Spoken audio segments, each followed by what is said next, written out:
नमस्कार साथियों, चलते हैं आज हम बायोलॉजी की थर्ड क्लास में, जिसमें आपकी 2 क्लास हो चुकी हैं और ये थर्ड क्लास में चलते हैं। थर्ड क्लास का फर्स्ट क्वेश्चन क्या है? केमिस्ट्री की क्लास भी चलती है डेली और फिजिक्स की भी चलती है और बायोलॉजी की भी चलती है। बायोलॉजी की रोजाना डेली डलती है और फिजिक्स केमिस्ट्री की एक दिन छोड़ एक दिन चलती है। ओके, तो इसको सब्सक्राइब कर लें चैनल को। जो इस चैनल पर नए हों, नए क्रिएटर्स हों, इस चैनल को सब्सक्राइब कर लें। बहुत ही महत्वपूर्ण क्वेश्चन हैं जी, प्रीवियस ईयर क्वेश्चंस, जो 8000 क्वेश्चंस फिजिक्स केमिस्ट्री और बायोलॉजी के लाए हैं हम। अगला ये है फर्स्ट क्वेश्चन। फर्स्ट क्वेश्चन क्या है? लिखित दस्तावेज है जो एक मानव विज्ञानी संस्कृति का चित्रण दर्शाते हैं, अनुसंधान से तैयार करता है। अनुसंधान से तैयार करता है, एथनोग्राफी करता है, एथनोसेट्रिक्स करता है, कल्चरल रिलेटिविज्म करता है या एथनोबॉटनी करता है। तो कौन करता है? एथनोग्राफी। इसका ऑप्शन आंसर क्या हो जाएगा? ऑप्शन ए इसका करेक्ट आंसर हो जाएगा। एथनोग्राफी लिखित दस्तावेज है। क्या है? लिखित दस्तावेज है जो एक मानव विज्ञानी संस्कृति का चित्रण दर्शाते हुए अनुसंधान से तैयार करता है। एथनोबॉटनी क्या? एथनोबॉटनी। एथनोबॉटनी वनस्पति विज्ञान की शाखा है। किसकी शाखा है? एथनोबॉटनी वनस्पति विज्ञान की शाखा है। वनस्पति विज्ञान की शाखा है। कौन है? एथनोबॉटनी। वनस्पति और लोगों के पारस्परिक संबंधों का वैज्ञानिक अध्ययन किया जाता है। इसमें क्या किया जाता है? वनस्पति और लोगों के पारस्परिक संबंध। क्या?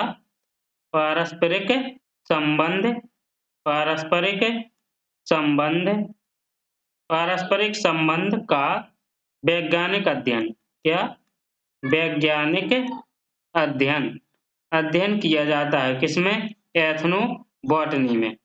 ये क्वेश्चन कब आया है? एनटीपीसी में 2016 में ये क्वेश्चन आया हुआ था। अगला नेक्स्ट क्वेश्चन है, प्राचीन काल के जानवरों, पौधों एवं अन्य जीवों के संरक्षित अवशेषों या चिन्हों के अध्ययन का विज्ञान कहलाता है। क्या कहलाता है? नृविज्ञान, पुरातत्व विज्ञान, जीवाश्म विज्ञान, औषध विज्ञान। नृविज्ञान मतलब एंथ्रोपोलॉजी। एंथ्रोपोलॉजी क्या कहलाता है? मनुष्यों का अध्ययन, मानव शास्त्र यानी मानव विज्ञान का अध्ययन। क्या कहलाता है? एंथ्रोपोलॉजी मानव विज्ञान का अध्ययन। क्या? मानव विज्ञान का अध्ययन कहलाता है या मानव शास्त्र। क्या? या मानव शास्त्र का अध्ययन एंथ्रोपोलॉजी कहलाता है। पुरातत्व विज्ञान कौन? पुरातत्व विज्ञान यानी आर्कियोलॉजी मानव संस्कृति के विकास कार्यक्रम। मानव संस्कृति के विकास कार्यक्रम यानी विकास क्रम को समझाने का कार्य करता है। क्रम को समझाने या समझने का कार्य करता है। कार्य करता है। क्या करता है? कार्य करता है। और ये जीवाश्म, इसका जीवाश्म विज्ञान क्या है? इसका करेक्ट आंसर हो जाएगा। क्या हो जाएगा? जीवाश्म विज्ञान। ऑप्शन नंबर सी इसका करेक्ट आंसर हो जाएगा। चिन्हों के अध्ययन को क्या कहते हैं? जीवाश्म विज्ञान या पेलियोटोलॉजी। क्या? पेलियोटोलॉजी जीवाश्म विज्ञान जीवों के संरक्षित अवशेषों। औषध विज्ञान यानी फार्माकोलॉजी। तो औषध विज्ञान क्या कहलाता है? जड़ी बूटियों का अध्ययन। क्या? जड़ी बूटियों का अध्ययन क्या कहलाता है? तो जड़ी बूटियों का अध्ययन फार्माकोलॉजी या औषध विज्ञान कहलाता है। अगला नेक्स्ट क्वेश्चन है, जीवाश्मों के अध्ययन को क्या कहा जाता है? जीवाश्मों के अध्ययन को पुराजैविकी वर्गीकरण या जीवाश्म विज्ञान, पुरा वनस्पति शास्त्र। तो क्या कहलाता है? ये कहलाता है जीवाश्मों के अध्ययन को जीवाश्म विज्ञान। अभी ये पिछले क्वेश्चन में कहा गया था कि जीवाश्मों के अध्ययन को या जीवों के अध्ययन को क्या कहा जाता है? तो जीवाश्म विज्ञान कहा जाता है। ऑप्शन नंबर बी इसका करेक्ट आंसर हो जाएगा।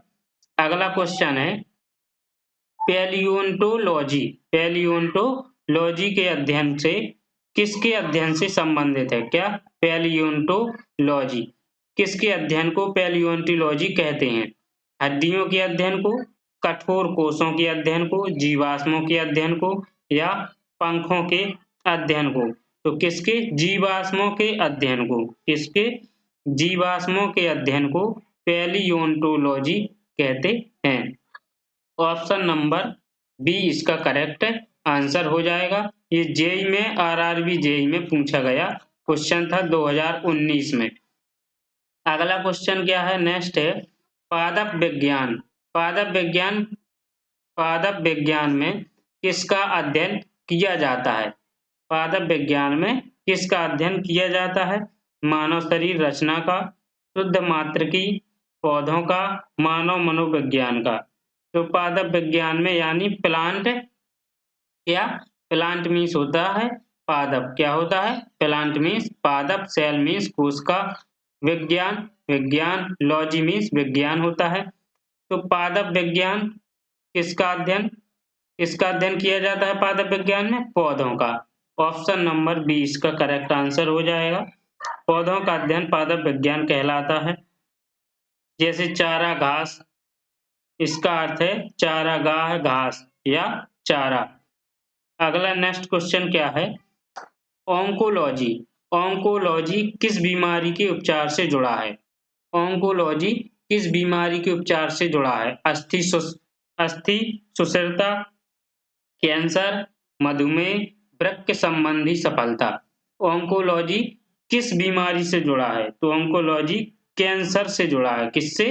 कैंसर बीमारी से। ऑप्शन नंबर सी इसका करेक्ट आंसर हो जाएगा। ये एनटीपीसी में 2016 में क्वेश्चन में आया था। ऑन्कोलॉजी किस बीमारी से संबंधित है? कैंसर से। अगला नेक्स्ट क्वेश्चन है, कवक विज्ञान क्या है? कवक विज्ञान क्या है? बैक्टीरिया का अध्ययन कहलाता है कवक विज्ञान, वायरस का अध्ययन, कुकुरमुत्ता का अध्ययन, परजीवियों का अध्ययन। तो क्या कहलाता है कवक विज्ञान? ये कवक विज्ञान कुकुरमुत्ता का अध्ययन कहलाता है। कवक का कुकुरमुत्ता, कवक विज्ञान कुकुरमुत्ता का अध्ययन कहलाता है। ऑप्शन नंबर बी इसका करेक्ट आंसर हो जाए। मधुमक्खियों का अध्ययन, क्या मधुमक्खियों का अध्ययन क्या कहलाता है? मधुमक्खियों का अध्ययन क्या कहलाता है? एपीकल्चर। क्या कहलाता है? एपीकल्चर मधुमक्खियों का अध्ययन कहलाता है। और छिपकलियों का अध्ययन, क्या छिपकलियों का अध्ययन क्या कहलाता है? तो छिपकलियों का अध्ययन सारोलॉजी कहलाता है। क्या सारोलॉजी छिपकलियों का अध्ययन कहलाता है। और मछलियों का अध्ययन, क्या मछलियों का अध्ययन क्या कहलाता है? तो मछलियों का अध्ययन इक्थियोलॉजी क्या कहलाता है? इक्थियोलॉजी मछलियों का अध्ययन कहलाता है। मछलियों का अध्ययन इक्थियोलॉजी को कहते हैं। ऑर्निथोलॉजी को क्या कहते हैं? पक्षियों का अध्ययन। क्या पक्षियों का अध्ययन क्या कहलाता है? तो वो ऑर्निथोलॉजी, क्या ऑर्निथोलॉजी पक्षियों का अध्ययन कहलाता है। इसका आंसर क्या है? ऑप्शन नंबर बी कवक विज्ञान कुकुरमुत्ता का अध्ययन। नेक्स्ट है, माइकोलॉजी के अध्ययन से संबंधित है। माइकोलॉजी किसके अध्ययन से संबंधित है? मानव कोश का, विषाणु, कवक, जीवाणु। तो कवक तो है नहीं क्योंकि कवक है कुकुरमुत्ता का अध्ययन, कवक है कुकुरमुत्ता का अध्ययन। तो माइकोलॉजी क्या है? किसके अध्ययन से संबंधित है? तो माइकोलॉजी कवक से ही इससे संबंधित है क्या? माइकोलॉजी। माइकोलॉजी कवक के अध्ययन से संबंधित है। ऑप्शन नंबर 20 का करेक्ट आंसर हो जाएगा। अगला है, नेक्स्ट क्वेश्चन है, और ओनेरियोलॉजी किसका अध्ययन है? ओनेरियोलॉजी किसका अध्ययन है? भगवान का, नींद का, सपने का या रंग का? ओनेरियोलॉजी किसका अध्ययन है? तो वो है सपने का। किसका है? सपने का। जो सपने आते हैं उन सपनों का अध्ययन क्या कहलाता है? ओनेरियोलॉजी कहलाता है। जैसे वर्तमान शोध में मस्तिष्क से जो कार के बारे में सपने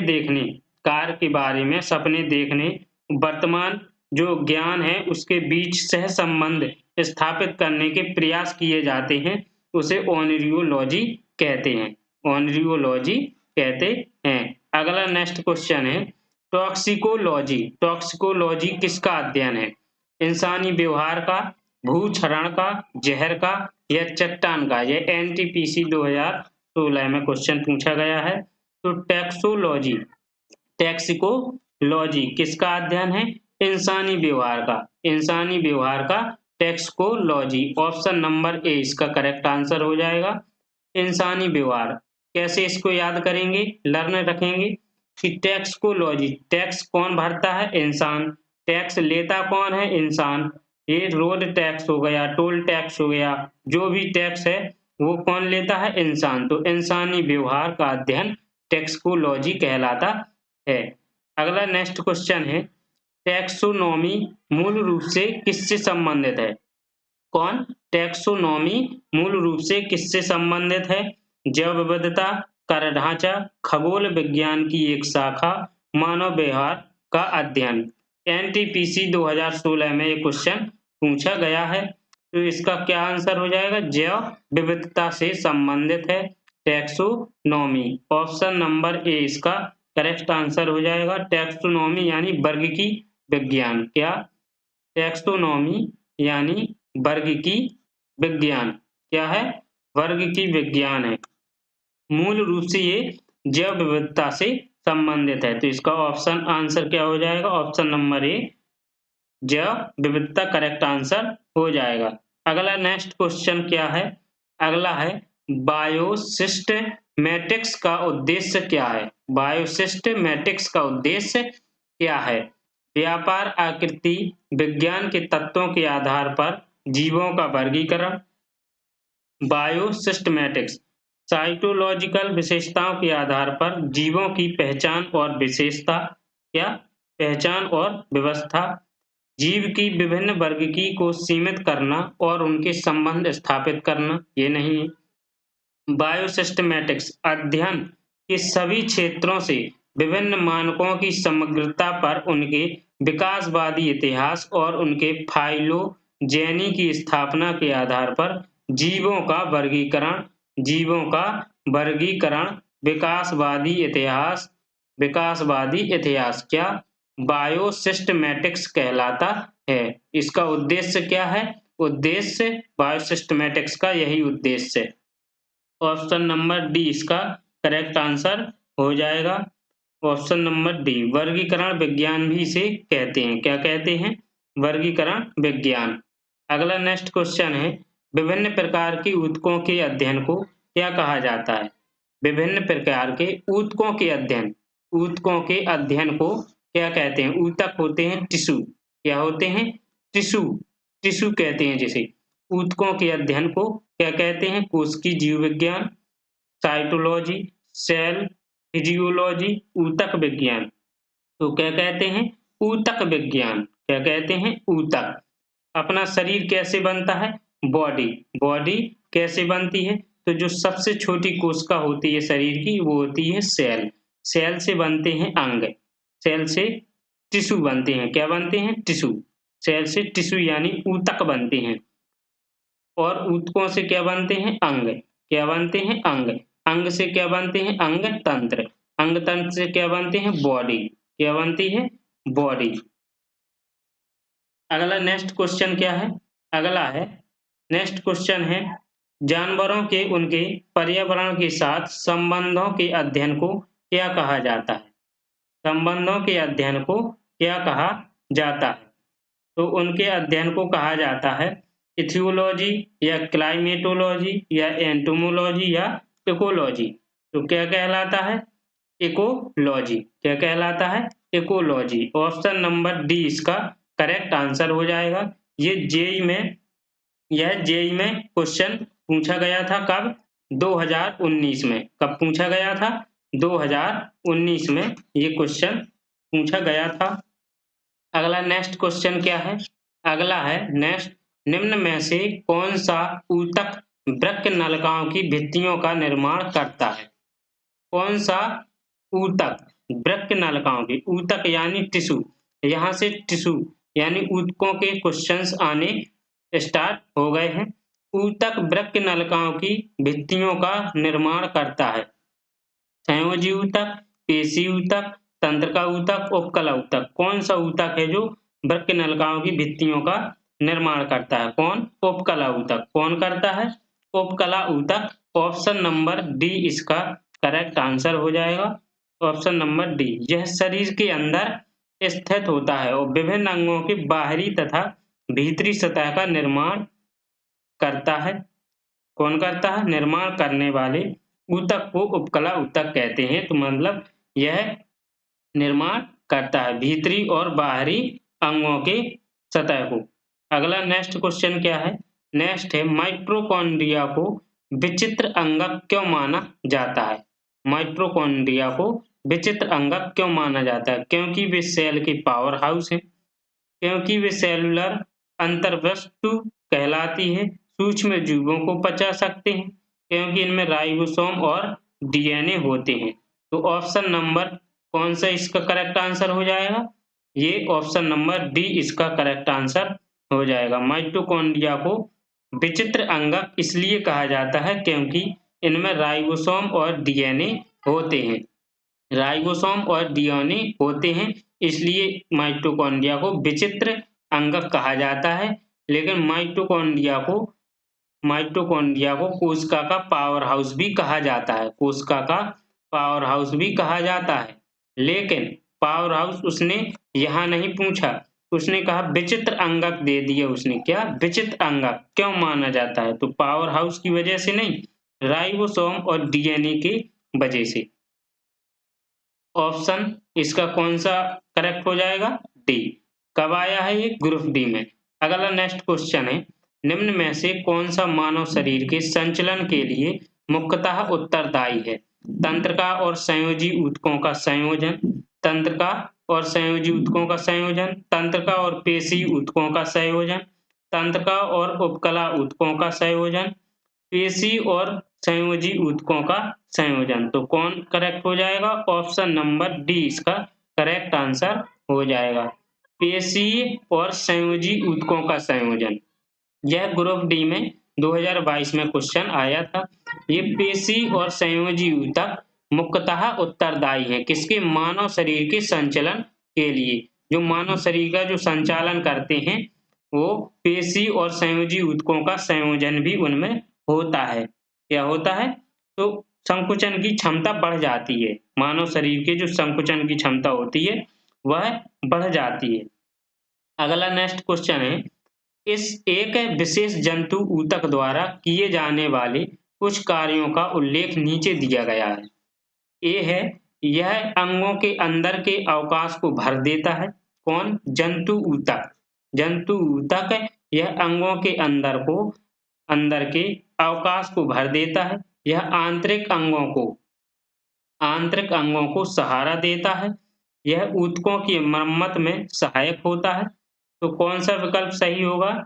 ऑप्शन ए है पेशी ऊतक, ऑप्शन बी है वसा ऊतक, ऑप्शन बी है उपकला ऊतक, ऑप्शन डी अवकाशी ऊतक। तो कौन सा हो जाएगा? अवकाशी ऊतक इसका आंसर करेक्ट हो जाएगा। ऑप्शन नंबर डी इसका करेक्ट आंसर हो जाएगा, अवकाशी ऊतक। क्योंकि ये क्या करता है?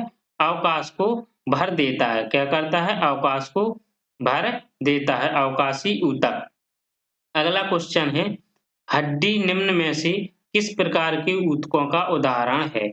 हड्डी निम्न में से किस प्रकार के ऊतकों का उदाहरण है? तंत्रिका ऊतक, क्या तंत्रिका ऊतक, पेशी ऊतक, संयोजी ऊतक, उपकला ऊतक किस प्रकार का उदाहरण है? तंत्रिका ऊतक का है या पेशी ऊतक का है? तो वो क्या है? संयोजी ऊतक का, हड्डी संयोजी ऊतक का उदाहरण है। संयोजी ऊतक का उदाहरण है। ऑप्शन नंबर बी इसका करेक्ट आंसर हो जाएगा। ग्रुप डी में ये क्वेश्चन पूछा गया था। और संयोजी ऊतक, जंतु ऊतक के 4 प्रकार होते हैं। जंतु ऊतक के 4 प्रकार होते हैं। जंतु ऊतक के 4 प्रकार होते हैं। कौन-कौन से होते हैं इनके प्रकार? एक होता है उपकला ऊतक। कौन होता है? एक होता है उपकला ऊतक, दूसरा होता है संयोजी ऊतक। क्या होता है? संयोजी ऊतक। और तीसरा होता है पेशी ऊतक। क्या? पेशी ऊतक। और चौथा होता है तंत्रिका ऊतक। क्या होता है? तंत्रिका ऊतक। तंत्रिका ऊतक ये जंतु ऊतक के 4 पार्ट होते हैं। उसमें से संयोजी ऊतक का उदाहरण कौन सा है? हड्डी। हड्डी अस्थि या हड्डी ऊतक का ठोस उदाहरण है। दृढ़ एवं मजबूत से संबंधित कौन है? संयोजी ऊतक। इसका कार्य, मुख्य कार्य क्या होता है? शरीर के सभी ऊतकों और अंगों को आपस में जोड़ना। क्या? संयोजी ऊतक का कार्य क्या होता है? ये संयोजी ऊतक कार्य क्या करता है? तो ये ऊतकों, ऊतकों, शरीर के सभी ऊतकों तथा अंगों को आपस में जोड़ना। अंगों को आपस में जोड़ना इसका संयोजी ऊतक का कार्य होता है। अंगों एवं शरीर को आकार भी देता है। क्या करता है? आकार भी प्रदान करता है। किसको? अंगों को और ऊतकों को। अंगों को और या शरीर को ये क्या करता है? आकार प्रदान करता है, उसे बनाए रखता है। कौन? संयोजी ऊतक। अगला है, नेक्स्ट क्वेश्चन है, इनमें से कौन सा ऊतक त्वचा के नीचे और आंतरिक अंगों के बीच पाया जाता है? यह कौन सा ऊतक है इन 4 में से जो त्वचा के नीचे पाया जाता है और आंतरिक अंगों के बीच में? कौन? त्वचा के नीचे और आंतरिक अंग के बीच में वसा ऊतक, तंत्रिका ऊतक है, पेशी ऊतक या उपकला ऊतक? तो कौन है? वसा ऊतक, जो ऊतक त्वचा के नीचे पाया जाता है। त्वचा के नीचे। ऑप्शन नंबर ए इसका करेक्ट आंसर हो जाएगा। आंतरिक अंगों के बीच में पाया जाता है। अगला नेक्स्ट क्वेश्चन है, इनमें से कौन सा ऊतक की मरम्मत में मदद करता है? कौन सा ऊतक है जो ऊतक की मरम्मत में मदद करता है? कंडरा, स्नायु, एरियोलर, उपास्थि। क्या है इसमें से? तो इसमें से ये एरियोलर इसका करेक्ट आंसर हो जाएगा। ये ऊतक, एरियोलर ऊतक अंग के, क्या? ये एरियोलर ऊतक अंग होता है जो अंग के अंदर रिक्त स्थान को भरता है। क्या करता है? अंग के अंदर रिक्त स्थान को भरता है। क्या करता है? रिक्त स्थान को भरता है। ऊतक की मरम्मत में मदद करता है, यानी रिक्त स्थान को भरता है। ऊतकों को ठीक करता है। आंतरिक अंगों की सहायता करता है। क्या करता है ये? आंतरिक अंगों की सहायता करता है। आंतरिक अंगों की सहायता करता है। और ऊतक का क्या करता है? ऊतकों को ठीक करता है। क्या करता है? ऊतकों को ठीक, यानी रिक्त स्थान भरता है तो ऊतकों को ठीक करता है, यानी ऊतकों की मरम्मत करता है। और संयोजी ऊतक मांसपेशियों और त्वचा के बीच नसों, क्या? जो संयोजी ऊतक होता है, संयोजी ऊतक ये क्या करता है? मांसपेशियों और त्वचा के बीच नसों और रक्त वाहिकाओं के आसपास और अस्थि मज्जा में पाए जाते हैं। कहाँ पाए जाते हैं ये संयोजी ऊतक? मांसपेशियों और त्वचा के बीच, मांसपेशियों और त्वचा के बीच नसों और रक्त वाहिकाओं के आसपास ये अस्थि मज्जा में पाए जाते हैं। के आसपास अस्थि मज्जा में पाए जाते हैं। कहाँ पाए जाते हैं? अस्थि मज्जा में पाए जाते हैं। इसमें कई प्रकार की कोशिकाएं और रेशे होते हैं। अगला नेक्स्ट क्वेश्चन है, हमारे शरीर में वसा संचायक ऊतक कौन सा है? एपिथेलियल ऊतक है, एरियोलर ऊतक है, वस्कुलर ऊतक है या एडिपोज ऊतक? एनटीपीसी 2021 में ये क्वेश्चन आया था कि हमारे शरीर में वसा संचायक ऊतक कौन सा है?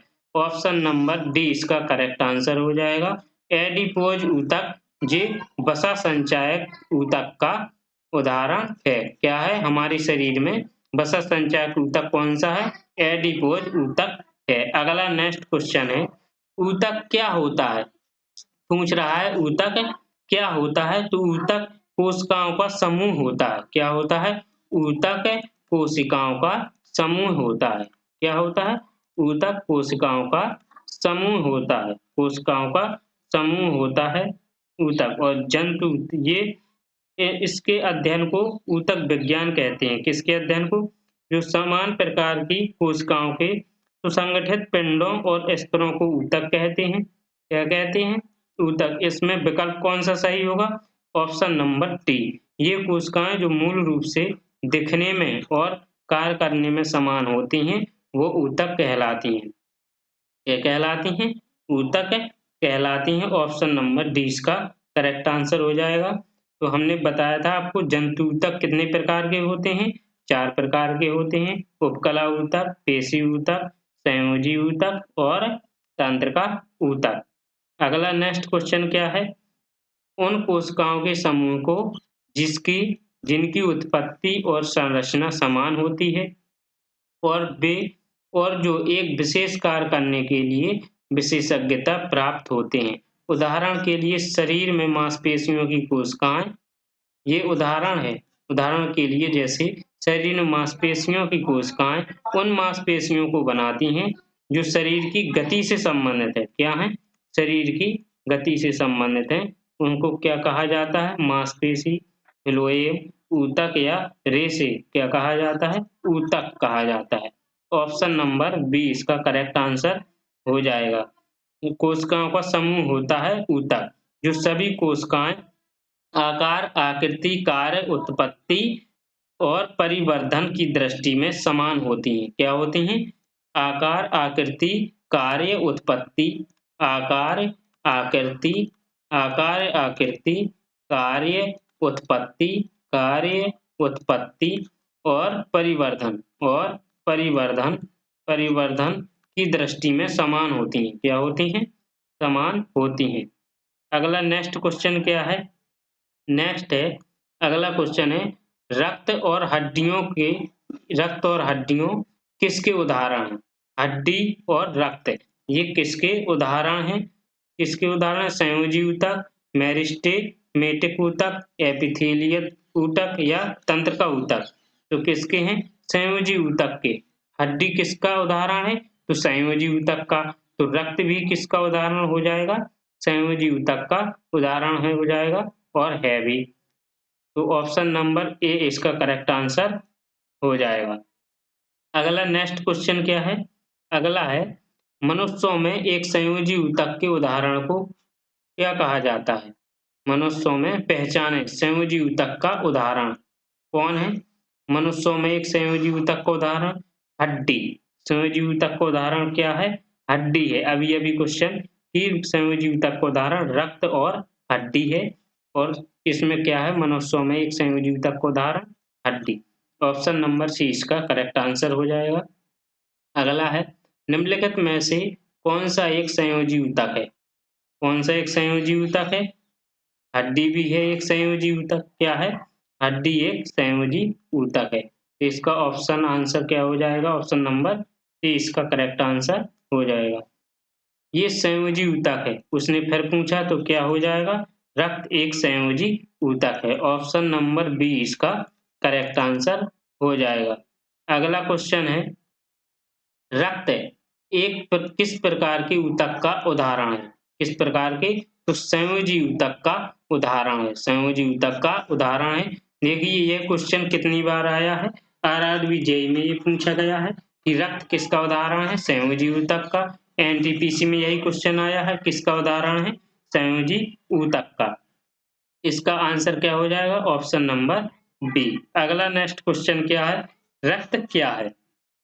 एक पेशी ऊतक, एक संयोजी ऊतक। देखिए फिर उसने क्वेश्चन को घुमाया है, तो रक्त है संयोजी ऊतक। रक्त से संबंधित कितने क्वेश्चन अभी तक आ चुके हैं?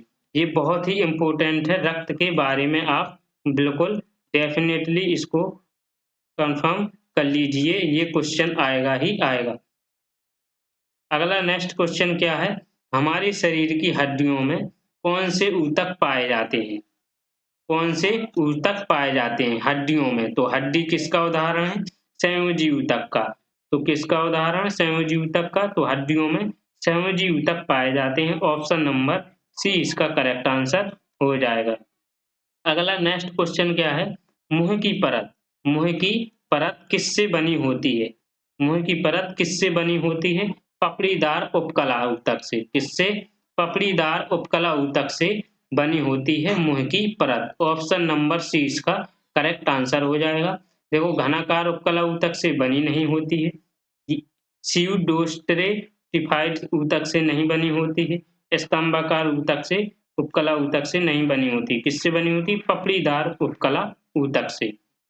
अगला नेक्स्ट क्वेश्चन है, हमारे शरीर में कई अंग हैं। हमारे शरीर में कई अंग हैं, लेकिन निम्नलिखित में से कौन सा अंग सबसे बड़ा है? पेट है, त्वचा है, गुर्दा है या दिमाग है? उसने पूछा सबसे बड़ा अंग कौन सा है? पेट है, त्वचा है, गुर्दा है, दिमाग है। आप सोचकर बताइए हमें कमेंट में कि कौन सा सबसे बड़ा अंग है हमारे शरीर का। हमारे शरीर का तो कौन है? त्वचा। त्वचा हमारे शरीर का सबसे बड़ा अंग है। ऑप्शन नंबर सी इसका करेक्ट आंसर हो जाएगा। सबसे बड़ा अंग त्वचा होता है। यह शरीर का बाह्य आवरण होता है, क्योंकि ये शरीर का कौन सा होता है? ये शरीर का बाह्य आवरण होता है। आवरण होता है। वातावरण या एपिडर्मिस कहते हैं जिसे। क्या कहते हैं? जिसे वातावरण, जिसे वातावरण वातावरण या एपिडर्मिस, वातावरण या एपिडर्मिस कहते हैं। ये उपकला त्वचा उपकला ऊतकों की कई परतों द्वारा निर्मित होती है। ये त्वचा उपकला ऊतकों से बनती है। इससे उपकला ऊतकों से, यानी त्वचा किसका उदाहरण है? तो उपकला ऊतक का। किसका उदाहरण है? उपकला ऊतक का। उपकला ऊतक का उदाहरण है। और हड्डी और रक्त किसका उदाहरण है? संयोजी ऊतक का। अगला नेक्स्ट क्वेश्चन है, और एक क्वेश्चन और है, मानव शरीर की सबसे बड़ी ग्रंथि। इसमें पूछ देता है कि मानव शरीर की सबसे बड़ी ग्रंथि कौन सी है? सबसे बड़ी ग्रंथि कौन सी है? तो वो है यकृत। कौन सी है? यकृत। यकृत। अगला नेक्स्ट क्वेश्चन है, त्वचा के नीचे और आंतरिक अंग के बीच ऊतक बनता है। आंतरिक अंग के बीच ऊतक बनता है। क्या बनता है? वो क्या है? वसा। वसा बनता है त्वचा के नीचे और आंतरिक अंग के बीच ऊतक वसा बनता है। ऑप्शन नंबर 20 का करेक्ट आंसर हो जाएगा। अगला क्वेश्चन है, नेक्स्ट है, अगला है नेक्स्ट, निम्न में से क्या एक पशु ऊतक नहीं है? निम्न में से क्या एक पशु ऊतक नहीं है? पेशी ऊतक, उपकला ऊतक, संयोजी ऊतक या तंत्र का ऊतक? कौन नहीं है पशु ऊतक? देखिए तो पशु ऊतक है जो, ये एक तो पशु यानी जंतु। क्या है? जंतु। ये ऊतक टिश्यू कह रहा है, कौन सा ऊतक नहीं है? और जंतु ऊतक होते हैं जो 4 प्रकार के होते हैं, संयोजी ऊतक, तंत्र का ऊतक, उपकला ऊतक और पेशी ऊतक। पेशी ऊतक, संयोजी ऊतक, तंत्र का ऊतक और उपकला ऊतक, ये चारों पशु जंतु ऊतक हैं। क्या है? पशु ऊतक यानी जंतु ऊतक हैं। और कह रहा है कि नहीं है, तो ये आप कोई भी इसमें विकल्प चयन नहीं कर सकते। ये चारों सही हैं और चारों सही हैं, बिल्कुल कि जंतु ऊतक के ये चारों उदाहरण हैं। तो आप इसमें विकल्प गलत हो जाएगा, ये चारों सही हैं। आप ये नहीं काट दीजिए। क्या काट दीजिए? ये नहीं काट दीजिए। यदि वह कहता कौन सा निम्न में से क्या एक पशु ऊतक है, तो ये चारों ऊतक हैं। ये क्या हैं? चारों ऊतक हैं। तो ये कह रहा नहीं है, तो हम कैसे कह सकते हैं नहीं है? ये सभी ऊतक हैं। अगला नेक्स्ट क्वेश्चन है, ऊतक हमारे मुंह की आंतरिक स्तर को बनाता है। क्या करता है? आंतरिक स्तर को बनाता है। तो कौन बनाता है? सरल क्या बनाता है? ऑप्शन नंबर बी इसका करेक्ट आंसर हो जाएगा। सरल स्क्वैमस एपिथेलियम क्या एपिथेलियन बनाता है। ये ऑप्शन नंबर 20 का करेक्ट आंसर हो जाएगा। हमारे मुंह की आंतरिक अस्तर को बनाता है। कौन बनाता है? सरल स्क्वैमस एपिथेलियम। अगला है स्ट्रेटिफाइड स्क्वैमस एपिथेलियम किससे मौजूद होता है? किसमें मौजूद होता है? गुर्दा में, ग्रासनली में, श्वसन तंत्र या त्वचा में? तो किसमें मौजूद होता है? ये होता है त्वचा में। किसमें मौजूद होता है? त्वचा में मौजूद होता है। ऑप्शन नंबर डी इसका करेक्ट आंसर हो जाएगा। ये त्वचा में मौजूद होता है। अगला नेक्स्ट क्वेश्चन है, रिक्त स्थान दिया है। ऊतक में मैट्रिक्स होते हैं। क्या होते हैं? मैट्रिक्स। और कोशिकाएं मैट्रिक्स में सन्निहित होती हैं। क्या होती हैं? मैट्रिक्स में सन्निहित होती हैं। संयोजी ऊतक में, पेशी ऊतक में या तंत्रिका या उपकला ऊतक में? किस में होती हैं? तो कोशिकाएं मैट्रिक्स में सन्निहित होती हैं, वो संयोजी ऊतक में सन्निहित होती हैं। किसमें? संयोजी ऊतक में मैट्रिक्स होते हैं। ऑप्शन नंबर ए इसका करेक्ट आंसर हो जाएगा। संयोजी ऊतक में मैट्रिक्स होते हैं। अगला नेक्स्ट है, पेशी ऊतक में कितने प्रकार के होते हैं? पेशी ऊतक कितने प्रकार के होते हैं? तो पेशी ऊतक कितने प्रकार के होते हैं? पेशी ऊतक 3 प्रकार के होते हैं। कौन-कौन से होते हैं पेशी ऊतक? नंबर फर्स्ट है रेखित पेशी। क्या? रेखित पेशी। रेखित पेशी। नंबर सेकंड है अरेखित पेशी। क्या? अरेखित पेशी। अरेखित पेशी। थर्ड है हृदय पेशी। क्या? हृदय पेशी। तो पेशी ऊतक के कितने प्रकार हैं? 3 प्रकार हैं। 3 पार्ट हैं, रेखित पेशी, अरेखित पेशी और हृदय पेशी। ये 3 प्रकार से भूमिका निभाती हैं। ये शरीर की सभी गतियों में पेशी शरीर की सभी गतियों में ये पेशी ऊतक हैं जो ये अपनी भूमिका निभाती हैं। अगला नेक्स्ट क्वेश्चन है, इसका आंसर क्या हो जाएगा? 3 इसका आंसर हो जाएगा। अगला है, मानव शरीर की त्वचा का सबसे बाह्य परत कहलाती है। कौन कहलाती है? जो मानव शरीर की त्वचा की सबसे बाहरी परत होती है वह एपिडर्मिस कहलाती है। क्या कहलाती है? एपिडर्मिस। ऑप्शन नंबर सी इसका करेक्ट आंसर हो जाएगा। ये एनटीपीसी में पूछा गया, 2017 में पूछा गया था। क्या? एपिडर्मिस। मानव शरीर की सबसे त्वचा का सबसे बाहरी परत क्या है? एपिडर्मिस। ये 4 प्रकार की होती है बाह्य त्वचा। बाह्य त्वचा में कोशिकाओं की आकृति 4 प्रकार की होती है। 4 प्रकार की होती है। कौन-कौन सी? एक होती है सल की परत। कौन होती है? सल की परत। क्या? त्वचा बाह्य त्वचा में बाह्य बाह्य त्वचा में बाह्य त्वचा में कोशिकाओं की आकृति। किसकी आकृति? बाह्य त्वचा में कोशिकाओं की आकृति। कोशिकाओं की आकृति 4 प्रकार से होती है। एक होती है सल की परत। कौन सी? सल की परत। दूसरी होती है स्वच्छ परत। कौन सी होती है? स्वच्छ परत। स्वच्छ परत। तीसरी होती है कणिकामय परत। कौन सी? कणिकामय परत। चौथी होती है परारोही परारोही परारोही या अंकुरित परत। परारोही या अंकुरित अंकुरत परत। अंकुरत परत। अगला नेक्स्ट क्वेश्चन क्या है? इसका आंसर क्या हो जाएगा? एपिडर्मिस। त्वचा का सबसे बाह्य परत क्या होती है? एपिडर्मिस। अगला नेक्स्ट क्वेश्चन है, निम्न में से कौन सा हिस्सा मानव त्वचा का सबसे बाहरी हिस्सा होता है? तो मानव त्वचा का सबसे बाहरी हिस्सा कौन होता है? एपिडर्मिस। ऑप्शन नंबर ए इसका करेक्ट आंसर हो जाएगा। अगला नेक्स्ट है, निम्नलिखित में से संयोजी ऊतक नहीं है। रक्त क्या है? संयोजी ऊतक का उदाहरण है। रक्त क्या है? संयोजी ऊतक का उदाहरण है। अस्थि, अस्थि क्या है? संयोजी ऊतक का उदाहरण है। उपास्थि क्या है? संयोजी ऊतक का उदाहरण है। तो तंत्रिका कोशिका ये संयोजी ऊतक का उदाहरण नहीं है, संयोजी ऊतक का उदाहरण नहीं है। ऑप्शन नंबर ए इसका करेक्ट आंसर हो जाएगा। हमारे शरीर की सबसे बड़ी कोशिका होती है, हमारी ये क्या है? कोशिका। क्या है ये? सेल, कोशिका। हमारे शरीर की सबसे बड़ी कोशिका कौन होती है? तंत्रिका कोशिका। और हमारे शरीर की सबसे छोटी जनन कोशिका कौन होती है? शुक्राणु।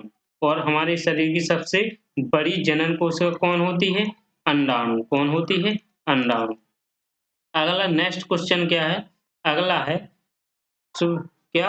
स्कैवेमस एपिथेलियम ऊतक फेफड़ों के एल्वेलाई और जानवरों के अन्य हिस्सों में पाया जाता है, जहां रिक्त स्थान दिया गया है, संकुचन और विश्राम होता है। संकुचन और विश्राम होता है। तो अस्थाई, एक, नहीं या नियमित। क्या कह रहा है? अन्य हिस्सों में पाया जाता है जानवरों की, जहां क्या होता है? संकुचन और विश्राम होता है, तो वो स्थायी होता है। क्या होता है? अस्थायी। ऑप्शन नंबर ए इसका करेक्ट आंसर हो जाएगा। अगला नेक्स्ट क्वेश्चन, किस प्रकार की कोशिका से त्वचा बनी है? किस प्रकार से कोशिका से त्वचा बनी है?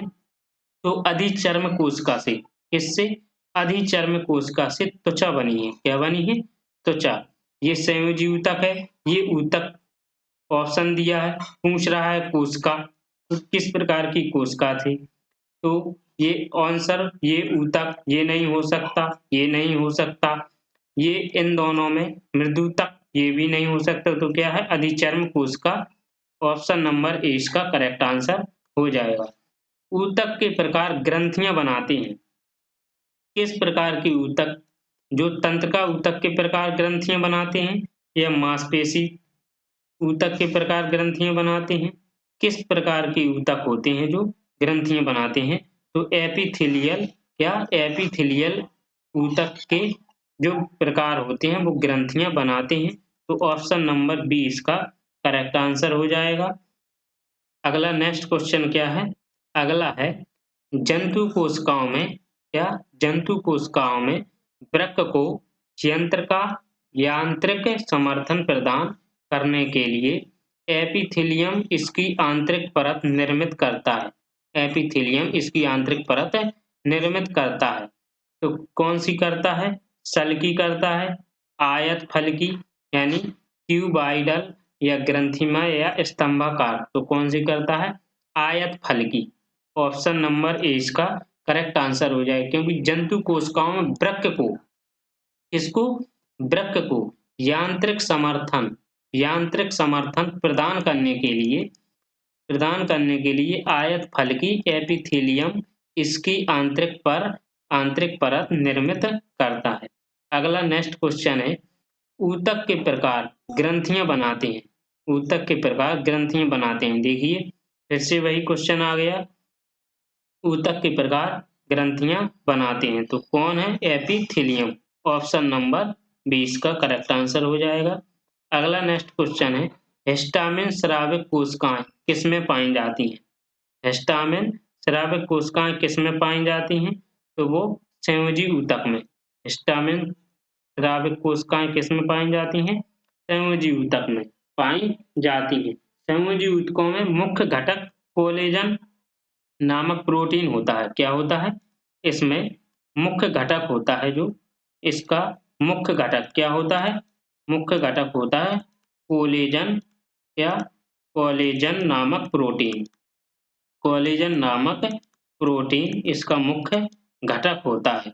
हिस्टामिन का स्रावण करती है कौन? संयोजी ऊतक। हिस्टामिन स्रावण कोशिकाएं पाई जाती हैं किसमें? संयोजी ऊतक में। अगला है, अवकाशोतक इसके बीच एक पूरक ऊतक यानी फ्लैट टिश्यू का काम करता है। एक पूरक ऊतक का काम करता है। कौन करता है? त्वचा और मांसपेशियां, रक्त और त्वचा, त्वचा और हड्डियां, हड्डियां और मांसपेशियां। तो अवकाशोतक, अवकाशोतक किसके बीच? अवकाशोतक त्वचा और मांसपेशियों के बीच, त्वचा और मांसपेशियों के बीच एक पूरक ऊतक का काम करती हैं, पूरक ऊतक का काम करती हैं। तो ऑप्शन नंबर ए इसका करेक्ट आंसर हो जाएगा। अगला है, निम्न में से लाल संवहनी ऊतक, लाल संवहनी संयोजी ऊतक है, लाल संवहनी संयोजी ऊतक है। तो इसका आंसर क्या हो जाएगा? रुधिर। लाल संवहनी पूछ रहा है उसने, तो लाल क्या होता है? रुधिर होता है। ये श्वेत रुधिर कण कहाँ पूछ कहा इसने? लाल रुधिर कण कहाँ? उसने लाल संवहनी संयोजी ऊतक कहा, कण कहाँ नहीं पूछा उसने, संवहनी संयोजी ऊतक। तो क्या है? रुधिर यानी रक्त। संयोजी ऊतक का उदाहरण क्या है? रक्त। तो उसने क्या? संवहनी संयोजी ऊतक। तो क्या हो जाएगा? रुधिर। ऑप्शन नंबर सी इसका करेक्ट आंसर हो जाएगा। आपके 50 क्वेश्चंस कंप्लीट हुए। अगली नेक्स्ट क्लास में फिर से 50 क्वेश्चंस। तो ये जो भी इस चैनल पर नए हों छात्र, वो सब्सक्राइब करें और लाइक करें और अपने ग्रुपों में शेयर करें अपने दोस्तों में। ये क्लास बहुत ही इम्पोर्टेंट, यदि आपको सिलेक्शन लेना है किसी भी एग्जाम में, किसी भी एग्जाम हो, रेलवे का कोई भी एग्जाम हो या ग्रुप डी हो या एएलपी हो, आरपीएफ, एसआई, कांस्टेबल, एसएससी का हो, टीजीटी हो, रीट हो, पीजीटी हो, यूपीएससी हो, कोई भी हो, ये क्वेश्चन बहुत ही इम्पोर्टेंट है क्योंकि इनसे बहुत ही आपको फायदेमंद, ये इनसे बहुत ही आपको फायदा मिलने वाला है। ओके, धन्यवाद।